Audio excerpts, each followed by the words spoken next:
Muy buenas tardes, bienvenidos a la 33 Feria Internacional del Libro de Antropología e Historia y a la presentación del libro Las danzas totonacas de origen prehispánico en Papantla, autoría de Enrique Manuel Enríquez Andrade.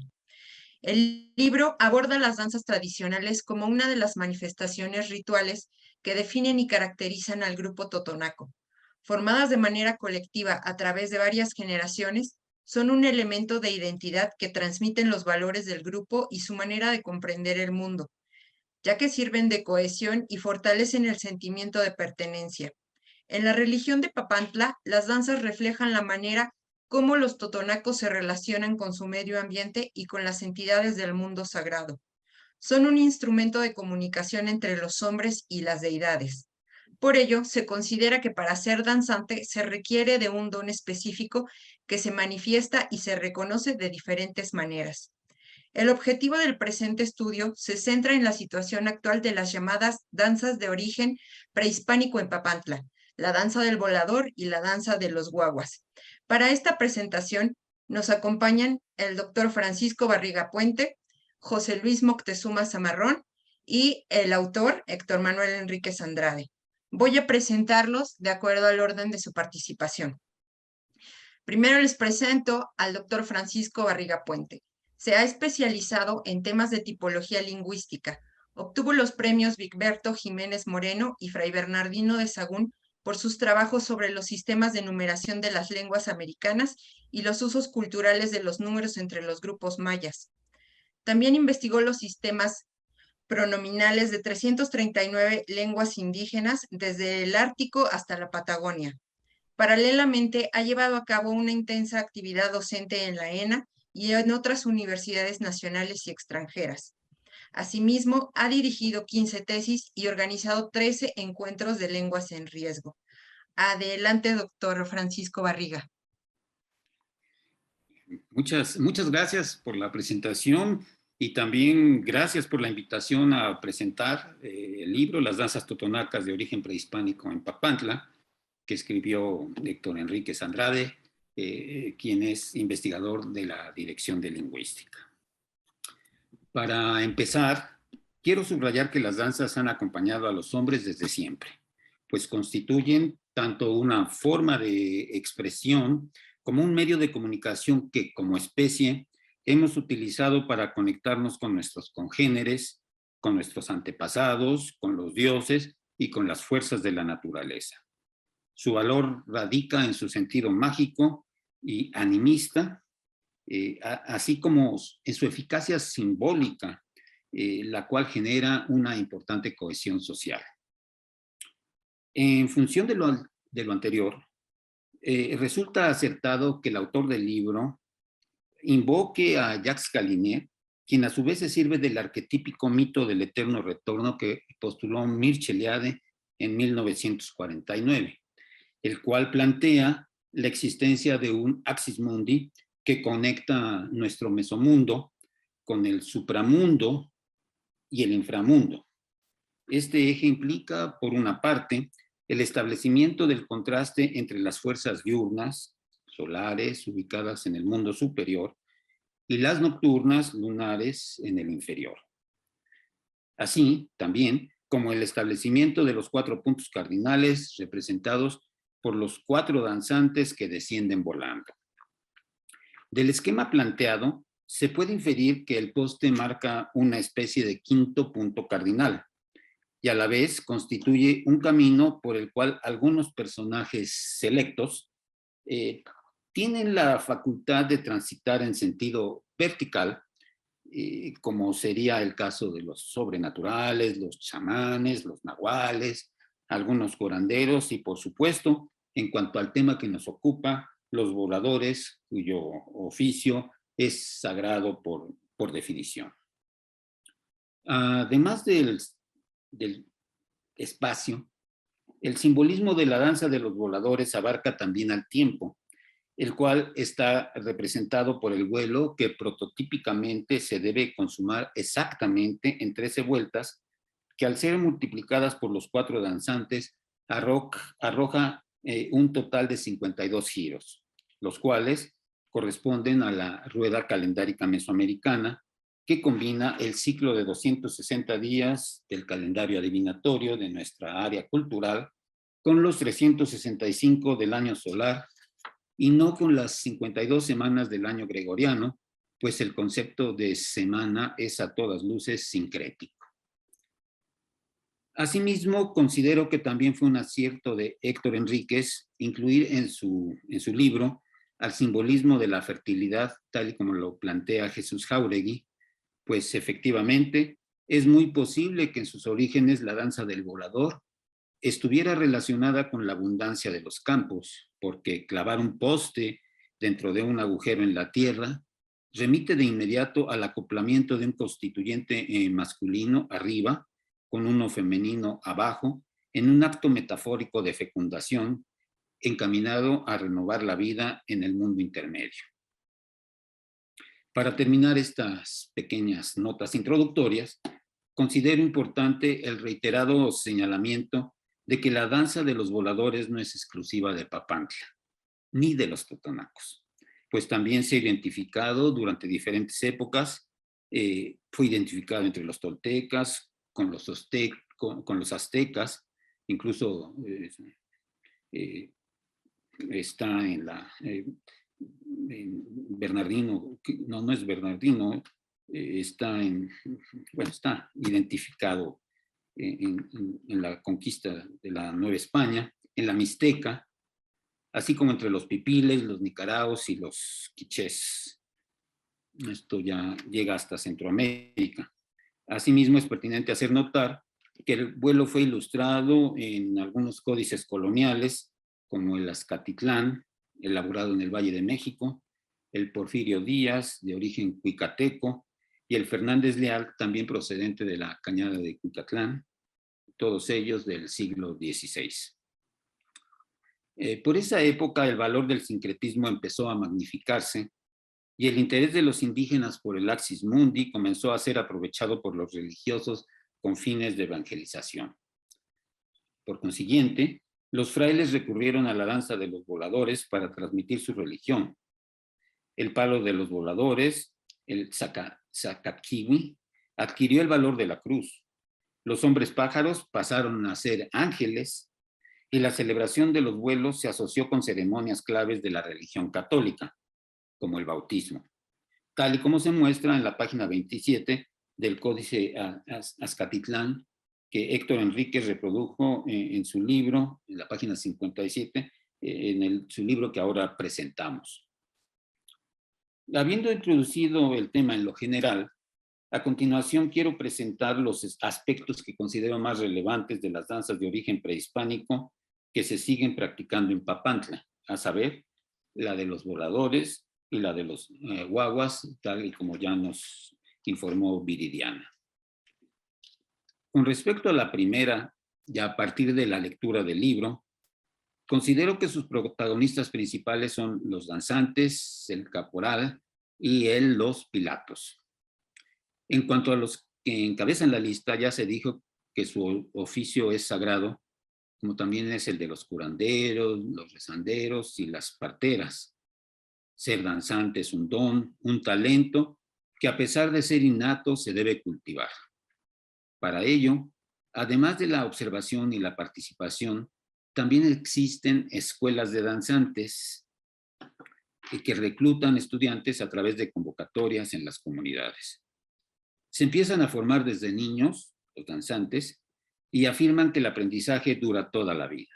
Por supuesto, el oficio tiene riesgos, pues además de poder sufrir accidentes mortales, también llegan a contraer la enfermedad llamada machilla, que no es otra cosa que la pérdida del espíritu, provocada principalmente por la ingesta de alcohol y por no guardar abstinencia sexual en los días anteriores y posteriores al vuelo. A lo anterior se podría agregar que dicha pérdida del espíritu también podría deberse al pilato, del que hablaremos más adelante. Pues al parecer del autor, este personaje tiene la facultad de apoderarse del espíritu de los voladores que han faltado a los preceptos. Para concluir este asunto, cabe subrayar que a la muerte de los danzantes, dada su condición ascética, Los totonacos les dedican ritos funerarios particulares, acordes con la creencia de que tienen un destino privilegiado en el otro mundo. En cuanto a los caporales o pushcos, lo primero que hay que apuntar es que no son necesariamente los maestros de los danzantes, pero sí hay que enfatizar que se desempeñan como responsables de los diferentes grupos. Cada caporal es una especie de autoridad que vela por el bienestar de los danzantes. Por otra parte, los caporales presienten cuando alguno de los danzantes que está bajo su potestad no se está comportando adecuadamente. Dado el caso, el responsable del grupo se encarga de investigar lo que está sucediendo y cuando descubre al infractor, le solicita que confiese y pida perdón. Tras lo cual, para corregir el problema, el caporal realiza una ceremonia de curación con o sin la intervención del curandero, de un curandero. Finalmente, en lo que atañe al pilato, también llamado la cacolo, cara de viejo, lo primero que hay que decir es que se trata de un personaje voluble, enmascarado, desaliñado, que en la foto que nos presenta Héctor aparece montando un caballito de palo de escoba y portando un casco de petrolero. Buena foto, por cierto. Dicho personaje no vuela, pero interactúa con el respetable, haciéndolo reír con su ingenio y sus maldades, de ahí que en ocasiones se le considere una especie de bufón. Otra de sus características es que cuando llega la hora de comer, lo hace con los danzantes, pero debajo de la mesa. Doble contrasencillo que la complejidad del personaje se debe a que en su perfil se han conjugado algunos rasgos prehispánicos. Por ejemplo, la máscara del cuicolo, el dueño del monte, con otros de raigambre colonial, el caballito de palo de la danza de los santiagueros, y con otros más que son propios del México moderno, el casco del petrolero. Por lo que toca a la danza, el autor, Héctor, nos propone la existencia de 5 momentos claramente definidos y descritos por él mismo.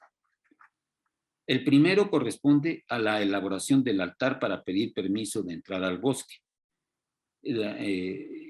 Esta elaboración está a cargo de 5 voladores, quienes después de instalar la ofrenda se internan en la espesura, dejando marcas que les permitan regresar sin problemas. Cuando localizan el árbol apropiado, un árbol apropiado, lo señalan, deshiervan su alrededor y se van, se regresan. El segundo concierne al corte del palo del volador, que se lleva a cabo 12 días después de haberlo seleccionado. Para ello se internan en el bosque entre 60 y 80 personas. La tumba, el derribar el árbol propiamente, la tumba propiamente dicha, la llevan a cabo 6 jóvenes danzantes durante 4, los danzantes quienes han ayunado, no han bebido alcohol, han rezado y no han tenido sexo durante 4, 6 o 12 días. Eso depende de a quién se le pregunte. Al llegar al árbol, dos pilatos llevan a cabo una pequeña ceremonia, se quema incienso y se rocía el árbol con aguardiente para que se emborrache y no sienta dolor mientras lo cortan. Acto seguido, los 6 danzantes bailan a su alrededor el son del perdón, hasta que uno de los pilatos autoriza el corte. Finalmente, acompasadas con los hachazos, suena la música de la flauta y resuena la gritería característica de los pilatos. El tercer momento es el del arrastre del tronco, el cual ha permanecido en el suelo durante 12 días y ya derramado con una punta en la base, tallada a machetazos. Sacarlo a rastras del bosque es una labor titánica que requiere la participación de unos 80 hombres, armados con palancas, polines y cuerdas.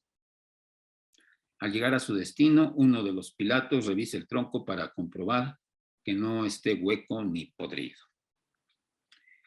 El cuarto momento es el del levantamiento del palo del volador en el sitio donde se llevará a cabo la danza. Para efectuar esta maniobra es menester la participación coordinada de unos 100 hombres de la comunidad. Primeramente hay que cavar un hoyo de 1,5 metros de diámetro por 2 o 3 de profundidad.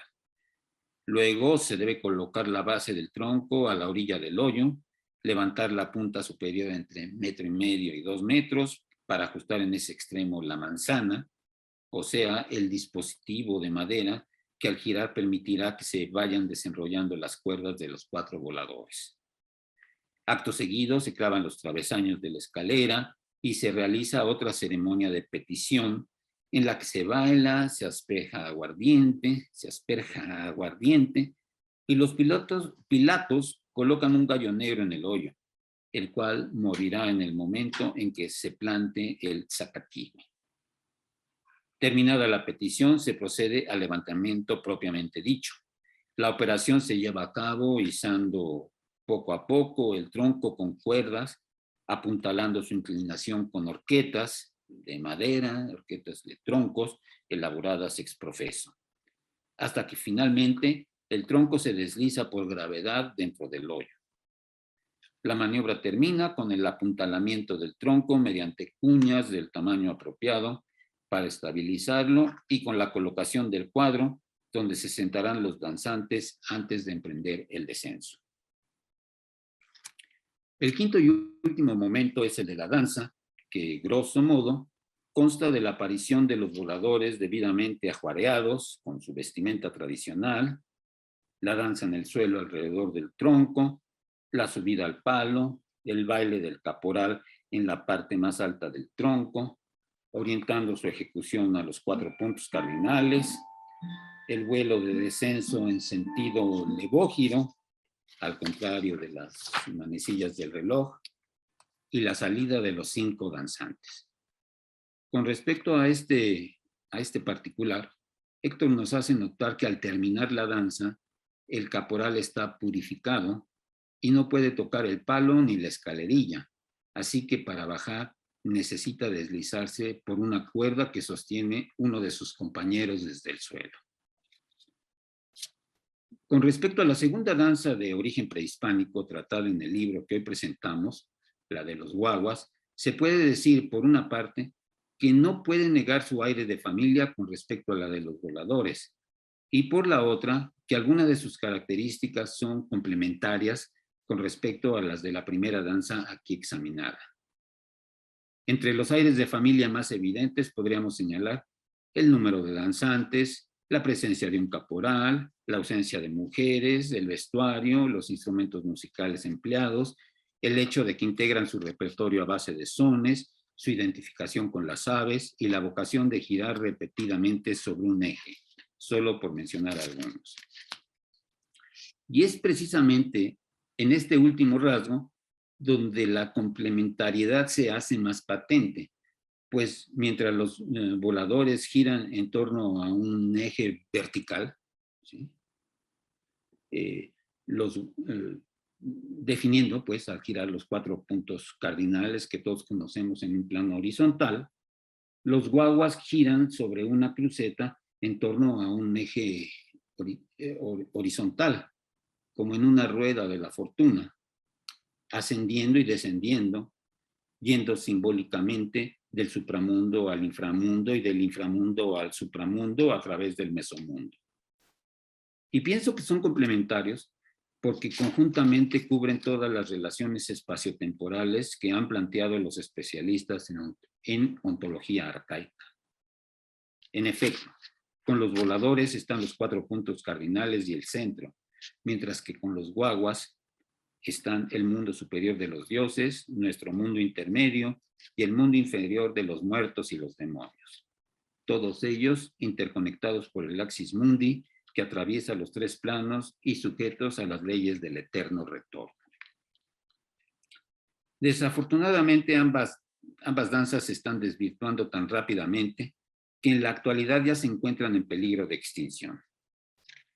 A Héctor Enríquez, le asiste toda la razón cuando afirma que se ha hecho del vuelo un espectáculo que causa admiración a propios y extraños, a connacionales y extranjeros, a turistas provenientes de todas las latitudes, lo cual ha causado incluso que se convierta en objeto de exportación.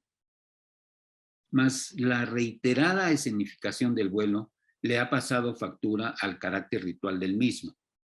Los voladores ya no se preocupan de que su descenso se complete precisamente en 13 vueltas, ni tampoco les importa que en lugar de troncos cada vez hay más postes metálicos, como el que está enfrente del mismísimo Museo Nacional de Antropología, donde se llegan a programar varios vuelos al día, de martes a domingos, porque los lunes no abre.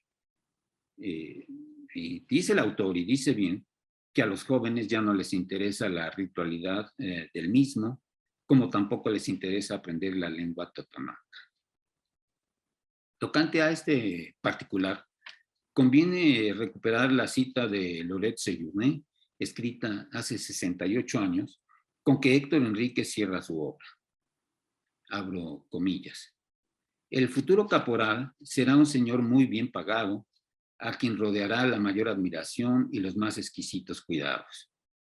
Se le anunciará como ejecutante del número más peligroso, y en el instante en que llegue al extremo del palo, donde solo permanecerá unos minutos protegido por las redes, la orquesta dejará de tocar y se hará alrededor del astro un silencio emocionante, subrayado por un redoble de tambor. Cierro las comillas. Dicho todo lo anterior, no me queda más que recomendar la lectura de este libro. Estoy seguro que todos encontrarán en sus páginas más de un dato interesante, más de una imagen que vale la pena conservar en la memoria, más de un juicio para valorar en su justa dimensión a la cultura totonaca. Bueno, gracias por su atención y gracias por la invitación y nuevamente felicitaciones al autor. Muchas gracias, doctor. Ahora les voy a presentar a José Luis Moctezuma Zamarrón. Él cuenta con estudios de licenciatura y maestría en lingüística por la Escuela Nacional de Antropología e Historia, maestría en antropología lingüística por la Universidad de Arizona y doctorado en antropología lingüística por la misma universidad. Es profesor investigador del Instituto Nacional de Antropología e Historia, adscrito al Centro INA Sonora. Sus líneas de investigación se centran en el estudio de las culturas del norte de México y su relación entre lengua, cultura y sociedad, además de la política del lenguaje. Cuenta con un extenso número de libros publicados, ensayos, artículos académicos, artículos de divulgación, colaboraciones en libros y otras publicaciones. Ha participado en conferencias magistrales, ponencias en eventos académicos y ponencias presentadas en foros, talleres y coloquios. Adelante, doctor José Luis, lo escuchamos. Sí, saludos a todos. Agradezco infinitamente a Héctor Enríquez la invitación para presentar su libro sobre los voladores de Papantla. La presentación de Francisco Barriga ha sido excepcional al señalar paso a paso una serie de las características que tiene el libro. Entonces, no repetiré lo que Francisco ya lo hizo de manera magistral. Por principio, quiero señalar el trabajo de Héctor en términos de lo que ha sido su desarrollo dentro de la investigación en el INA. Y ahí hay un paralelismo entre lo que ha hecho Héctor y lo que he hecho yo, precisamente, y tal vez por eso es que me hace esta invitación, porque los dos partimos primero de un trabajo lingüístico en la zona en donde hemos investigado. Héctor con los totonacos en Papantla, yo con los yaquis y mayos en Sonora, y que el trabajo que ha hecho Héctor partió en buena medida de un trabajo de la etnociencia, un trabajo muy bien elaborado sobre los olores en Totonaco, y que después, en su trabajo cotidiano con los totonacos, fue encontrando que no solamente es la lengua uno de los aspectos fundamentales para este grupo, sino que la cultura es uno de los aspectos que refieren precisamente a la permanencia de un grupo como los totonacos. Y que en este caso, en el caso del libro que nos ocupa, pues es uno de los elementos de los, digamos, en términos de lo que ha señalado Miguel Bartolomé, es uno de los emblemas identitarios más fuertes que tienen los totonacos, los voladores. Particularmente en Papantla. Eh, Cuando hacemos referencia a los voladores, ya bien lo dijo Paco, lo hacemos casi pensando en que los únicos voladores son los de Papantla. Y a nivel de México, se habla de los voladores de Papantla, cuando, como bien lo señala Héctor en su trabajo y otras investigaciones, muestran precisamente que no solamente es en Papantla donde se desarrolla esta danza tan característica para México, tan característica para este grupo, sino que lo podemos encontrar en Centroamérica y que podemos encontrar rasgos inclusive de voladores en Jalisco, en términos históricos. Ya no hay estos voladores, podemos encontrar voladores en diferentes partes del país, pero que históricamente pudo haber sido un elemento mucho más amplio durante la época prehispánica.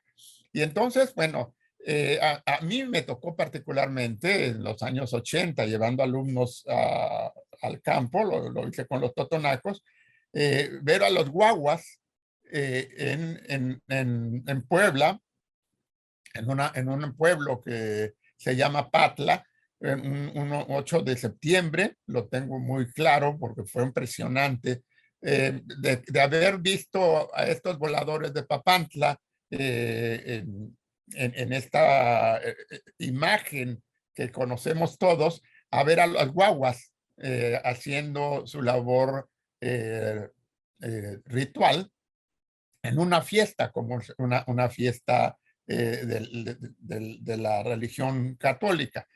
Y entonces, bueno, las posibilidades que hay sobre lo que es los voladores en sus dos diferentes versiones, pues muestra esta riqueza que Héctor ha trabajado de una manera muy profesional en dar cuenta de uno de los fenómenos que ha trascendido de lo que es el trabajo ritual de una comunidad a lo que señalaba Paco, al folclorismo que ha hecho que esto se venga desvirtuando en los últimos años y que esté provocando serios problemas.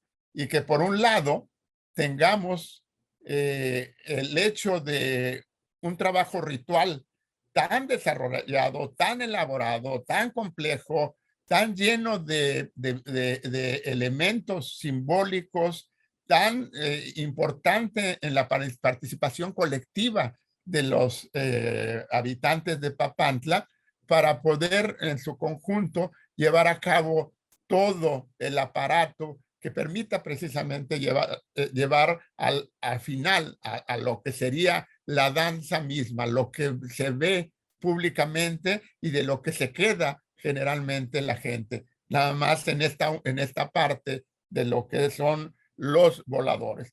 Pero que no es solamente eso. Son múltiples elementos que están presentes ahí que no se ven, que Héctor va desarrollando con una precisión muy científica, sobre esta cuestión. Y él parte de algo fundamental.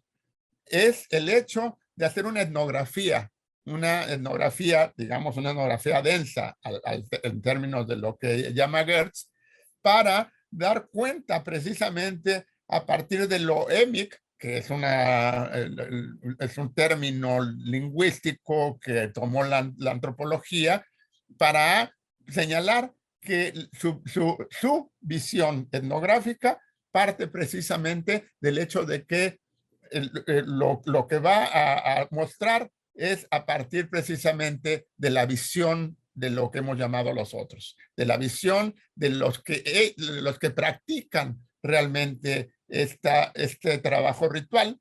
Y en ese sentido, él se adentra al trabajo dentro de la comunidad para ver toda esta gran complejidad desde dentro y no desde una perspectiva meramente, por ejemplo, estructuralista, de decir, bueno, a mí lo que me importa ver es una serie de matrices que dan cuenta de cómo se lleva la danza, que se hace, que es cotidiano en la antropología mexicana. No, Héctor se mete a una etnografía más sofisticada en el sentido de incorporar el trabajo antropológico, pero desde dentro, de dar cuenta de esta situación y entonces precisamente mostrar estas múltiples facetas que se encuentran en este proceso y mostrar que al final hay una serie de problemáticas atrás, que no se queda nada más en valorar la parte cultural de este fenómeno, sino decir, bueno, en esta complejidad estamos viendo que a partir de esta globalización que implica precisamente las danzas de origen incluso prehispánico como esta, que muestran ya los claroscuros de lo que es este tipo de relaciones. Y en ese sentido, pues vemos cómo los voladores están dentro de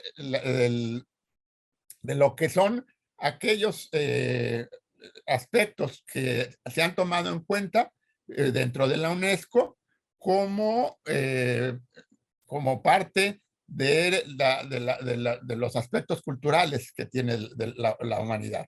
Y los voladores de Papantla ya forman parte de este catálogo de la UNESCO por toda una serie de características. Pero al mismo tiempo que están dentro de este catálogo de la UNESCO, están también, como dice Héctor, en un proceso de pérdida, en un proceso de complejidad que ha mostrado este paso de lo ritual a este paso, a este aspecto meramente folclorista. Lo señalaba Francisco, ¿cuántos visitantes al Museo Nacional de Antropología no ven cotidianamente a los voladores enfrente del Museo Nacional de Antropología, pero inclusive van a muchos otros lugares fuera del país? Aquí en Sonora hay la feria ganadera y vienen precisamente los voladores a danzar.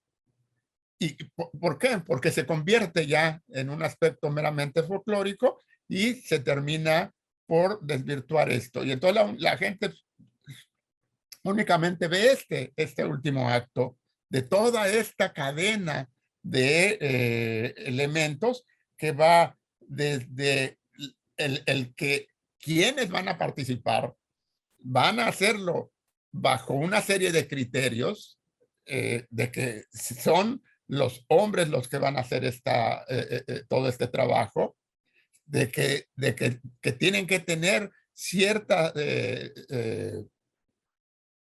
elementos que le permitan formar parte de los voladores, pero como muchísima gente participa junto con ellos. No solamente son los voladores, son toda una serie de personajes que ya, obviamente, con toda esta complejidad, ha señalado Francisco, y que nos muestra precisamente cómo los danzantes no están solos.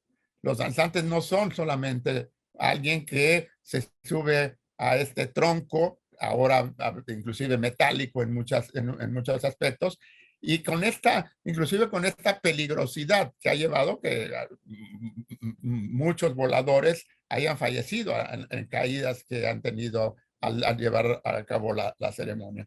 Pero esta ritualidad que vemos es uno de los aspectos más importantes que muestran cómo los voladores de Papantla son un elemento fundamental tanto para la cultura totonaco como para la cultura nacional, y obviamente desde el punto de vista de la UNESCO para la cultura universal. Y entonces creo que el libro da para muchísimos enriquecimientos hacia lo que es realmente todo este proceso de lo que es el trabajo de los voladores en sus diferentes facetas, y que entonces el libro es realmente un trabajo que tiene una riqueza que ir leyéndolo, ir revisando cómo Héctor muestra todas estas partes que corresponden a esta danza de origen prehispánico, que mediante este catolicismo que se impuso a los grupos originarios, ha venido modificando, pero que encontramos una serie de aspectos que están ahí presentes, como les digo, en el caso de los pascolas, unos danzantes de origen prehispánico entre yaquis y mayos, que se extendió a los otros grupos del noroeste, muestran también estas características de que se incorporaron desde lo prehispánico al catolicismo nativo, y es realmente complejo. No solamente es la danza de los pascolas, como la danza de los voladores de Papantla. Creo que hay muchísimo que decir sobre el trabajo de Héctor Enríquez, pero el tiempo no está de nuestro lado precisamente, y agradezco mucho esta invitación, y sugiero a la gente que lea este libro tan importante para entender de una manera mucho más clara lo que son estos voladores de Papantla. Muchas gracias. Muchas gracias, doctor. Bueno, pues como bien lo dice, el tiempo no nos ayuda demasiado, entonces rápidamente les voy a presentar al doctor Héctor Manuel Enríquez Andrade, autor del libro, para que nos haga comentarios finales. Y bueno, si al final tenemos tiempo, 2 minutos para una última intervención por parte del doctor Francisco Barriga y José Moctezuma. Bueno, el doctor Héctor Manuel Enríquez Andrade es profesor investigador de la Dirección de Lingüística del Instituto Nacional de Antropología e Historia. Egresó de la Facultad de Filosofía y Letras de la Universidad Nacional Autónoma de México, donde se tituló como licenciado en Lengua y Literatura Hispánica. Continuó sus estudios en la Escuela Nacional de Antropología e Historia, cursando la maestría en Lingüística, y posteriormente obtuvo el diplomado en Estudios Superiores de Ciencias del Lenguaje en la Universidad Lumière de Lyon, en Francia. Obtuvo el grado de doctor en Ciencias del Lenguaje por la ENA. Ha desarrollado los proyectos El campo semántico de los olores en totonaco, el diccionario visual en lengua totonaca, y actualmente es responsable de los proyectos Los campos semánticos en totonaco, así como el Seminario de Antropología Lingüística de la Dirección de Lingüística. Adelante, doctor Enríquez. Sí. Bueno, primero que nada, muchas gracias por la presentación. Quiero agradecer a la Coordinadora Nacional de Difusión y a la 33 Feria del Libro, y a Viridiana y a Paco y a José Luis. Muchas gracias por sus palabras. A mí realmente llamó mucho la atención la situación de las danzas en Papantla. Efectivamente, yo inicié mi trabajo de campo allá para hacer estudios sobre la antropología sensorial, sobre los olores, pero era reiterado a lo largo de las entrevistas cómo regresaban y regresaban los comentarios sobre las danzas. Y esto me motivó mucho a tratar de entender qué era lo que estaba sucediendo. Y de ahí es el origen de esta investigación. Sí estoy de acuerdo, las danzas es un proceso ritual muy, muy complejo, muy arraigado en la comunidad, con raíces muy, muy profundas, que desafortunadamente se está perdiendo por el atractivo que representa a lo largo de muchos años la cuestión turística ¿cómo se dice?, en Papantla. Parece ser que este aspecto ha sido uno de los que más paradójicos, porque así como ha revalorado el deseo de participar en las danzas por los jóvenes, al mismo tiempo ha provocado esta situación de abandono del ritual, o sea, valoración de la parte atractiva visual, de la parte del vuelo, y abandono de las partes rituales que son más fundamentales. Ese es así el comentario que yo quiero hacer. Quiero dejar el espacio para las preguntas si es necesario. Ok, bueno, muchas gracias. Doctor Barriga, por favor. Bueno, en realidad, algo así como de bonus track, el libro tira lanza muchas pelotas, muchos centros al área que parecería importante rematar. Uno de ellos es una clara, digamos, una clara pista que sería interesante darle seguimiento, que nos lleva hasta Centroamérica. Es decir, decía hace un momento que estaba documentada la danza, Moctezuma, Bernal Díaz del Castillo, etcétera, etcétera, entre los aztecas. Hay también datos referentes a la danza en Tula, precisamente, tortecas. Y luego, no sé, muchos kilómetros hacia abajo, está con los pipiles en Centroamérica, que son aztecas que fueron, bueno, nahuas, perdón, grupos nahuas que fueron, que migraron hasta aquellos lares, los nicaraos, que como su nombre dice son de Nicaragua. Incluso se dice, no estoy seguro, que la etimología de Nicaragua, del país, es algo así como Nicananahuac, Nicaragua, Nicananahuac, que se traduce un poco como hasta aquí llega la náhuac, ¿no?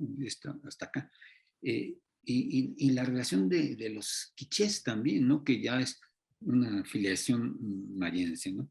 Yo creo que sería un bonito trabajo de investigación, seguir esta pista y ver cómo es que se fue yendo hacia allá, las fiestas, los ritos, los mercados, etcétera, etcétera, ¿no?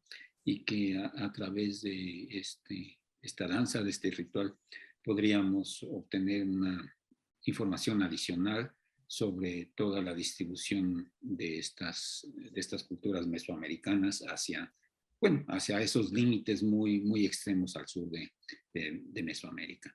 Y esa idea surge, o a mí en lo personal me surgió, justo a través de la lectura del libro de Héctor. Por eso digo que tira muchos centros al área chica que hay que rematar. Gracias. Sí, yo también creo que hay muchos temas todavía que se abren. En mi caso, ahora sí que un autocentro al área chica es este personaje del Pilato, que está ahí participando no solo en las danzas de origen prehispánico, también está participando en las danzas de origen colonial que se bailan en la zona de Papantla, que son los negritos, los santiagueros y los moros y cristianos, y desempeña un papel así como muy, muy interesante que hacer. ¿Sí? Ese es otro tema de investigación, de ampliar la investigación. Sí, yo ya abusando de la palabra y del tiempo, yo por ahí dije muy a la carrera, muy apretadamente, que este Pilato subsumía una serie de características contradictorias, a veces hasta esquizoides, ¿no? Pero que eso, a mi parecer, era producto justo de una asimilación de rasgos, como estás diciendo, que vienen desde la época prehispánica hasta el México del siglo XX, ¿no? Entonces, es un crisol de contradicciones este Pilato. Sí, sí, sí, sí. Ya nos están diciendo que nos vayamos, Héctor. Sí, nos tenemos un minuto rápido. Doctor José Moctezuma, si quiere comentar algo. En un minuto nada más para darle gracias a todos ustedes. Surgen muchas preguntas, hay mucho trabajo por hacer. Héctor le corresponde dar seguimiento a este proceso. Bueno, pues muchísimas gracias a todos por su participación y al público por su atención. Les invitamos a seguir las actividades de la 33 Feria Internacional del Libro de Antropología e Historia. Muchas gracias a todos por estar aquí.